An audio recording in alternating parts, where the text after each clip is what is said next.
Hi welcome to Teena Aari creatives. நம்ம பார்க்க போகிறது ப்ரூச்சஸ் கிளாஸோட நெக்ஸ்ட் கிளாஸ் தான் பார்க்க போகிறோம். இது வந்து ஆர்கன்ஸா ரிப்பன் வச்சு ஒரு ஃப்ளவர் பண்ணுறது தான் பார்க்க போகிறோம். இதுக்கு வந்து ஒரு ரவுண்ட் ஷேப் போட்டு அதை வந்து ஒரு 5 பிரிவாக பிரிச்சுக்கோங்க. இந்த ஹூ பார்ட்லலாம் வந்து எம்ப்ராய்டரி த்ரெட்டை வச்சு வந்து ஃப்ளவர் மேக் பண்ணியிருப்பாங்க. நம்ம வந்து ஆர்கன்ஸா ரிப்பனை வச்சு ஃப்ளவர் மேக் பண்ண போகிறோம். அது எப்படின்னு பார்த்துக்கோங்க. ஃபஸ்ட்டு வந்து இந்த 5 லைன் போட்டிருக்கோம் பார்த்தீங்களா, அதில் வந்து நம்ம த்ரெட்டை வச்சு ஸ்டிச் பண்ணணும். நீங்கள் வந்து எம்ப்ராய்டரி த்ரெட் வச்சு கூட நம்ம ஸ்டிச் பண்ணிக்கலாம். நான் சாதாரண மிஷின் த்ரெட்டை வச்சு தான் ஒவ்வொரு டைம் ஸ்டிச் பண்ணியிருக்கேன். நீங்கள் வந்து ஒரு 2 டைம் ஸ்டிச் பண்ணிக்கோங்க. அப்போ தான் நல்லா கொஞ்சம் ஸ்ட்ராங்காக இருக்கும். ஏன்னா நம்ம இதுக்கு இடையில தான் விட்டு நம்ம வந்து அந்த ஆர்கன்ஸா ரிப்பனை எடுக்கணும். 1 விட்டு 1 எடுக்கணும்.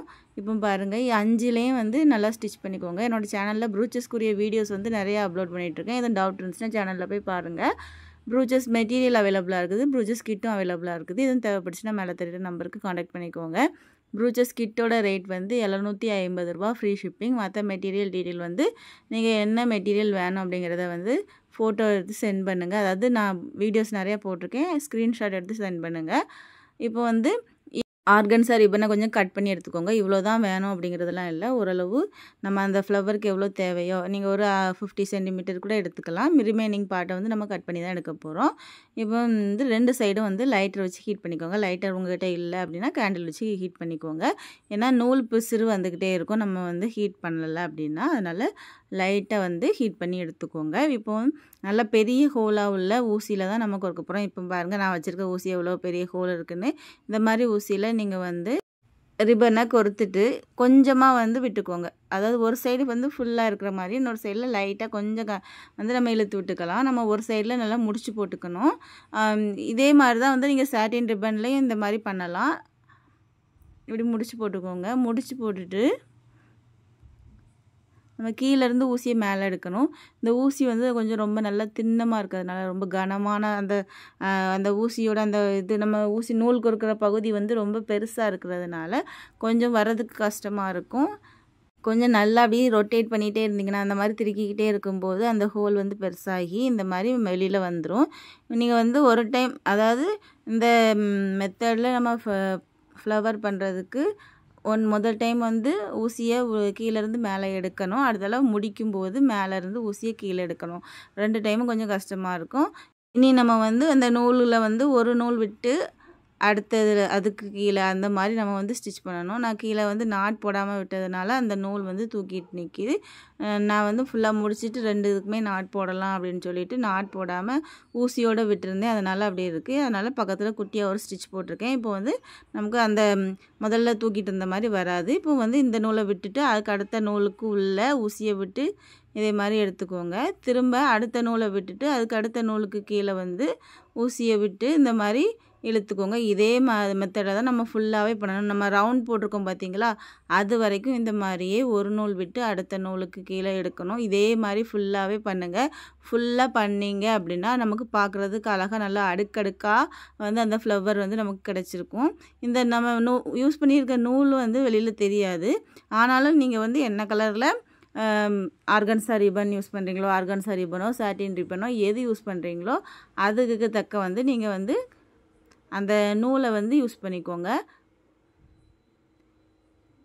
இப்போ இதே மாதிரி தான் பாருங்கள், ஃபுல்லாகவே நம்ம சுற்றி எடுக்கிறோம். நல்லா அந்த லாஸ்ட் வரைக்கும் சைடில் வந்து அந்த நூலே தெரியாத அளவுக்கு நம்ம வந்து நல்லா டைட்டாக சுற்றணும். அப்படின்னா தான் பார்க்குறதுக்கு நல்லாயிருக்கும்.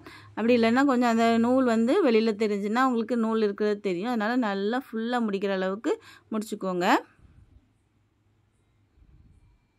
இந்த மாதிரிலாம் நீங்கள் வந்து உங்களோட ப்ளவுஸில் வந்து சாரீ கலரில் ஆர்கன்ஸா ரிப்பன் யூஸ் பண்ணி இதே மாதிரி ஒரு ஃப்ளவர் வந்து நம்ம மேக் பண்ணலாம். மேக் பண்ணி ஹேங்கிங் மாதிரி விட்டு சிம்பிளாக கொடுத்தீங்க அப்படின்னா ரொம்பவே அழகாக இருக்கும். இப்போ நம்ம வந்து ப்ளவுஸ்லலாம் 2 கையிலையும் ஒவ்வொரு சென்டரில் மட்டும் போட்டுட்டு பேக் நெக்கில் ஒரு 3 இடத்துல வர மாதிரினா, நம்ம பேக் நெக் வந்து ஹாஃப் ஸ்லீவ் தான் பண்ணுவோம்.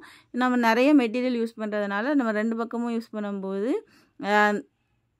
நம்ம எப்படியும் வந்து சாரீ பாதி இடம் மறைச்சிரும். அப்புறமா வந்து முடியில் வந்து சில மெட்டீரியல் வந்து பிடிச்சி இழுக்கும். அதனால தான் வந்து நம்ம வந்து ஒரு சைடு மட்டும்தான் நிறைய ப்ளவுஸில் பார்த்துருப்பீங்க, ஒரு சைடில் தான் ஸ்டிச் பண்ணுவோம்.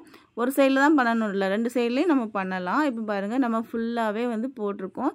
இன்னும் லைட்டாக தான் வந்து அந்த நூல் தெரியுது. அது தெரியாத அளவுக்கு நம்ம ரெடி பண்ணிட்டோம்னா இப்போ பாருங்கள், நல்லா அடுக்கடுக்காக உங்களுக்கு அந்த ஃப்ளவர் டைப் வந்திருக்கு. பார்த்தீங்க அப்படின்னாலே தெரியும். வீடியோவில் தெரியுதா அப்படிங்கிறது எனக்கு தெரியல. ஆனால் வந்து பார்த்தீங்கன்னா நல்லா அடுக்காக நம்ம எத்தனை டைம் நம்ம அந்த சுற்றி இருக்கோமோ அந்த அடுக்கு வந்து டிஃப்ரெண்ட் தெரியுது. ஏன்னா நம்ம ஒவ்வொரு டைமும் அடுத்த ரவுண்ட் வரும்போது மாறி மாறி வரும். அதனால் அந்த உங்களுக்கு அந்த அடுக்கு கிடைக்கும். அதனால் கரெக்டாக வந்து ஒரு நூல் விட்டு அடுத்த நூலில் கீழே இடுங்க. அதே மாதிரி தான் நம்ம ஃபுல்லாகவே பண்ணணும். இப்போ ஃபுல்லாக முடித்ததுக்கப்புறமா நம்ம என்ன பண்ணணும் அப்படின்னா, அந்த ஏற்கனவே ஸ்டார்டிங்கில் கீழேருந்து ஊசி எடுத்தோம்ல அதே மாதிரி இப்போ வந்து நம்ம ஊசியை வந்து மேலே இருக்கிற ஊசியை கீழே இழுக்கணும். கீழே எடுக்கும்போதும் கொஞ்சம் கஷ்டமாக இருக்கும்.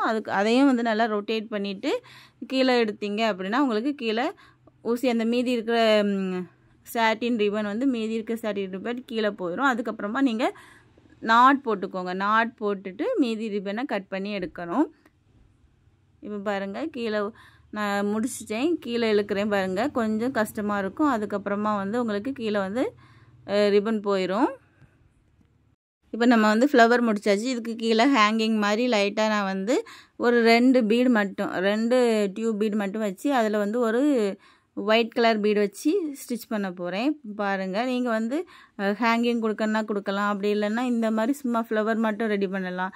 ஃப்ளவர் வச்சு 2 லீஃப் மாதிரி ரெடி பண்ணலாம். அந்த மாதிரி ரெடி பண்ணலாம். இப்படி தான் பண்ணணும் அப்படிங்கிறதெல்லாம் கிடையாது. இல்லைன்னா இந்த ஃப்ளவர் சென்டரில் வச்சுட்டு சைடில் வந்து வேறு மெட்டீரியல் வச்சு இன்னும் இதை வந்து பெரிய சைஸாக கொண்டு வரலாம். அதாவது நம்ம ப்ளவுஸில் ஸ்லீவில் சென்டரில் இதே மாதிரி 2-3 ஃப்ளவர் ரெடி பண்ணிவிட்டு அதோட சைடில் லீவ்ஸ் இருக்க மாதிரி அந்த லீஃப் சீக்வன்ஸ்லாம் ஐ ஷேப்பில் உள்ள சீக்வன்ஸ்லாம் அங்கங்கே கொடுத்து அந்த மாதிரி நீங்கள் ரெடி பண்ணலாம். எப்படினாலுமே நம்ம ரெடி பண்ணிக்கலாம். இல்லைனா இதில் ஒரு 3 பீஸ் வச்சுட்டு சென்டரில் கொஞ்சம் இப்போ இந்த போலன்னு இருக்குது பார்த்தீங்களா, அந்த மாதிரி உள்ள திங்ஸ் எல்லாம் வச்சு நம்ம ரெடி பண்ணலாம். கிராண்டாக வேணால் கிராண்டாக ரெடி பண்ணிக்கலாம். சிம்பிளாக வேணால் இதை வச்சு இதோட கீழே வந்து ஹேங்கிங் வர மாதிரி ரெடி பண்ணிக்கலாம். இப்போ நான் வந்து ஒரு லாங் டியூப் பீடு, அப்புறமா வந்து ஒரு ஒயிட் கலர் பீடு, அப்புறம் ஒரு சுகர் பீடு வச்சு ஸ்டிச் பண்ணியிருக்கேன். நெக்ஸ்ட்டு இந்த சைட்லேயும் அதே மாதிரி ஸ்டிச் பண்ணிவிட்டு அந்த ஃப்ளவரோட சென்டரில் வந்து ஒரு ஒயிட் கலர் பீட் கொடுத்துருக்கேன். அதாவது நம்ம வந்து ஒயிட் கலர் பீட் கொடுக்கலாம். அப்படி இல்லைன்னா வேறு எதுவும் சீக்வன்ஸ் வச்சுருந்தீங்கன்னா அதுவும் கொடுக்கலாம். இதில் வந்து அந்த ஃப்ளவரோட சைஸ் ரொம்ப குட்டியாக இருக்கிறதுனால இதுக்கு மேலே ஒரு அந்த ஃப்ளவர் டைப்பில் எதுவும் சீக்வன்ஸ் கொடுத்தா கொஞ்சம் பெருசாக இருக்கும் அப்படிங்கிற மாதிரி இருந்ததுனால நான் குட்டியாக வந்து ஒரு ஒயிட் கலர் பீடை கொடுத்துருக்கேன். அப்படி இல்லைன்னா நம்ம வந்து இந்த குட்டி குட்டியாக உள்ள ஃப்ளவர் ஜம்மிக்கு கூட ஒரு இந்த சென்டரில் நான் பீடு வச்சுருக்கேன்ல அதை சுற்றியும் வைக்கலாம். அப்படின்னாலும் வைக்கலாம். நம்மக்கிட்ட என்ன மெட்டீரியல் இருக்கோ அதை யூஸ் பண்ணி நம்ம ப்ரூச்சஸ் ரெடி பண்ணிக்கலாம். ப்ரூச்சஸ் அப்படிங்கிறதே வந்து நம்மக்கிட்ட இருக்க மெட்டீரியலை வச்சு ஒரு டிஃப்ரெண்ட்டான ஒரு ப்ரூச் ரெடி பண்ணுறது தான். இப்படி தான் பண்ணணும் அப்படிங்கிறதெல்லாம் கிடையாது. உங்கள்கிட்ட இருக்க மெட்டீரியலை வச்சு சிம்பிளாக வந்து ப்ரூச்சஸ் ரெடி பண்ணுங்கள்.